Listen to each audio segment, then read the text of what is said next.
विजयदशमी का सही नाम अशोक विजयदशमी है। जी हाँ, सही सुना आपने, क्योंकि महान सम्राट अशोक के कलिंग युद्ध में विजयी होने के 10वें दिन मनाए जाने के कारण इसे अशोक विजयदशमी कहते हैं। इसी दिन सम्राट अशोक ने बौद्ध धर्म की दीक्षा ली थी।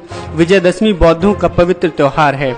ऐतिहासिक सत्यता है कि महाराजा अशोक ने कलिंग युद्ध के बाद हिंसा का मार्ग त्याग करके बुद्ध धर्म अपनाने की घोषणा कर दी थी।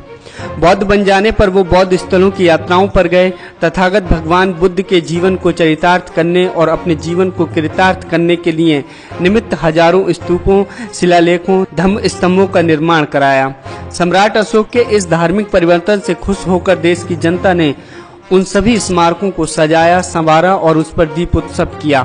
यह आयोजन हर्षोल्लास के साथ 10 दिनों तक चलता रहा।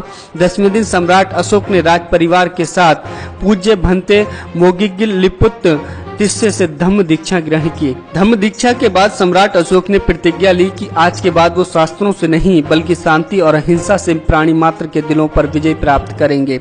इसीलिए संपूर्ण बौद्ध जगत इसे अशोक विजयदशमी के रूप में मनाता है। लेकिन कहा जाता है कि ब्राह्मणों ने इसे काल्पनिक राम और रावण की विजय बताकर बहुजनों के इस महत्वपूर्ण त्योहार पर कब्जा कर लिया। जहां तक दशहरे की बात है तो इससे जुड़ा तथ्य ये है कि चंद्रगुप्त मौर्य से लेकर मौर्य साम्राज्य के अंतिम सम्राट बृहद्रथ मौर्य की उनके सेनापति पुष्यमित्र शुंग ने हत्या कर दी और शुंग वंश की स्थापना की। पुष्यमित्र शुंग ब्राह्मण था। इस समाज ने इस दिन बहुत बड़ा उत्सव मनाया।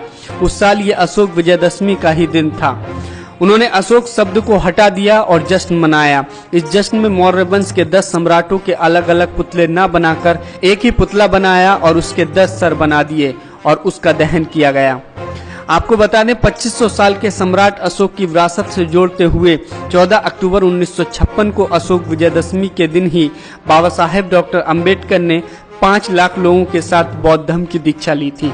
इसलिए हमें ये समझना चाहिए कि विजयदशमी की हकीकत क्या है। जिस विजयदशमी को हम मनाते हैं, आखिर उसका असली इतिहास क्या है। Bureau report, national India news.